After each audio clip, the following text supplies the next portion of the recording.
Let the meltdown begin. MMA Meltdown on the Fight Network. I am Gabriel Morency. Let's do this thing.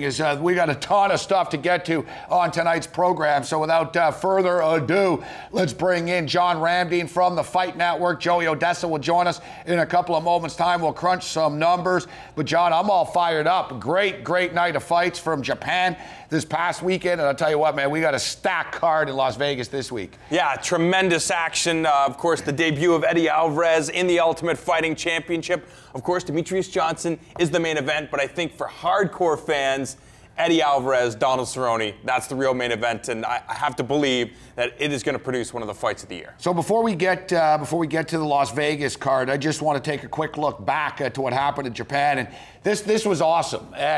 I don't understand the complaints. MMA fans like to complain about everything in the first place, but there were a lot of complaints about what time of the day. Oh, I got to stay up overnight. Well, what do you want Dana White to do? Reverse the earth? You know, you can blame the UFC for a lot of things. That's what time it was in Japan, all right, people? There's actually a world outside of North America. Oh, how come we can't turn the clock? You know, because that's when the card was. People always talk, oh, I love the old stuff from Japan, but then when they bitch about the time when it was actually in Japan. But what I'm going to bitch about here is Roy Nelson. Now, as a betting man, when I bet on fighters, and you'll hear Joey Oddessa often use this term, we're going to get an honest effort. Ryan Bader might not always be the smartest fighter in the octagon, but you know you're getting 100% from him. Right. You know that he trained to the best of his capability. You know that he tried as hard as he possibly can. And you go down the list, and there's so many fighters with the warrior spirit, a Cowboy Cerrone and Eddie Alvarez. Eddie Alvarez shows up to fight. He might not win all the time, but ask Michael Chandler if Eddie Alvarez shows up to fight. I look at Roy Nelson, and I don't want to say we didn't get an honest effort against Mark Hunt, even though I wonder how Nelson has taken 300 shots to the head. They've just bounced off like, water in the shower, rolled off his skin. He sort of gets grazed on the chin. He face plants, he's out. And then he sort of, oh, golly shucks after. No complaints about a quick stoppage or anything like that. And I look at Roy Nelson, and he's been underpaid in his career. I think, anyone that's seen this guy in a gym knows how good he is. Mm-hmm. His MMA IQ, his jiu-jitsu skills, his footwork is good for a big fat guy. He's extremely skilled, but he almost feels as though something's owed to him from the UFC and from the sport. I'm as good as these guys. I should be getting paid as much. But I'm not going to say we don't get an honest effort, John, but we don't get a consistent effort from Roy Nelson. And I think when Roy looks back on his career, he might look back with some regret and say, I left a lot of money on the table. Quite possibly, but at the same time, you look at the fact that Roy Nelson's been in this game for so long, whether it be Bodog or Elite XC and now the UFC. The fact is that he's played his own game. He hasn't, everybody's like, oh, this guy needs to drop a bunch of weight, go down to 205 pounds or go down to 185 pounds. He needs to take this seriously. He's got a mullet. This guy clearly is not taking the role of being a professional athlete very, very seriously. But fans, for some reason, love to watch Roy Nelson compete because he's the every guy. He's just like you, just like me. It looks like he doesn't train, but we all know, anybody that spends any time investigating, they understand. Yes, he's a black belt under Renzo Gracie. He works in Las Vegas with some of the best guys in the sport. But the fact is, Roy Nelson just has a typical game plan that works for Roy Nelson, just like Dan Henderson. We don't expect Dan Henderson to try to look for submissions or look for this. We expect Dan Henderson to come forward, headhunting with his right hand, very similar to what Roy Nelson does. So are we gonna see the evolution of Roy Nelson? Probably not, considering the fact that he's close to 40. Everything's worked for him this far. He might not get a crack at the title, but he's gonna continue to get paychecks. Speaking of getting a crack at the title, I remember about a year and a half ago, Mark Hunt, it was like, give Mark Hunt a title shot, Mark Hunt a title shot. And I thought it was kind of ridiculous at the time. I'm like, listen, Mark Hunt, it's impossible not to like this guy. I had a big bet on Roy Nelson, and even I was like, man, that Hunt guy's pretty cool. Yeah. He just comes in, he doesn't care. I don't know what to make of Kevin Iole stating that he was 19 pounds overweight. Hunt said he wasn't. Roy Nelson was the one, Hunt looked better physically than Nelson actually did. But Hunt keeps on winning. You got to give him credit. He keeps on racking up the W's.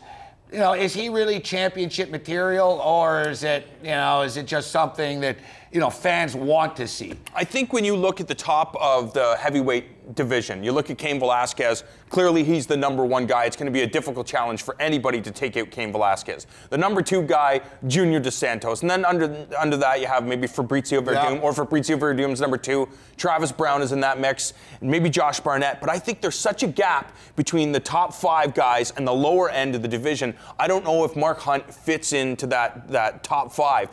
But I'd love to see it. You'd expect Mark Hunt versus Travis Brown to be good, but Travis Brown's this big 6'7" guy, and then it's like, well, look what happened against Stefan Struve. My money would be on Mark Hunt. Maybe. I learned my lesson. I'm not messing with Hunt ever again. I learned my lesson, and although. Can we overanalyze these heavyweight fights? Because generally it's sometimes who gets first? Yeah, it's true. But I mean, like Mark Hunt, for example, he's looking at Josh Barnett. They fought back in Pride, which was 2006. We saw that when Mark Hunt came into the UFC, fought Sean McCorkle, was submitted by Sean McCorkle. Yeah. But since then, he's obviously developed new tools, developed the skills, and now he wants another crack at a guy in the top 5. All right, we only got a couple of minutes here, but UFC 178. This card originally was supposed to be in Toronto, John Jones versus Gustafsson. Then they moved it to Las Vegas, John Jones versus Gustafsson. Then Gustafsson was out, and then they bring in Cormier. They have the big press conference in Vegas, in which I like to, people called it a brawl. I call it a melee. It was more of a melee. Yeah, John Jones now says that because of the actions of Daniel Cormier and the brawl at MGM, that he lost his Nike sponsorship, which is almost as amusing as if John Cena would lose like his beef jerky sponsorship, because they'd say, we didn't like the way you hit somebody over the head with a chair on Monday Night Raw. I think this is more Nike looking for a way to get the hell out of this contract with John Jones.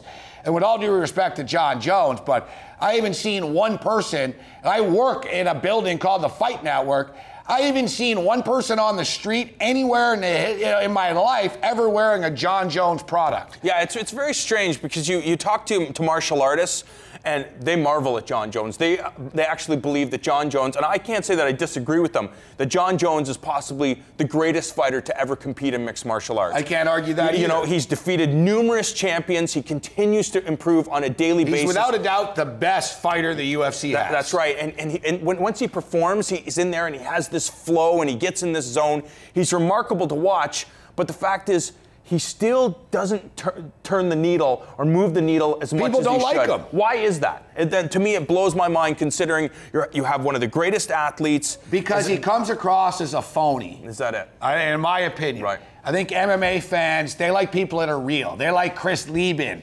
Yeah, he's got problems, but they can relate to his problems. They like Chuck Liddell.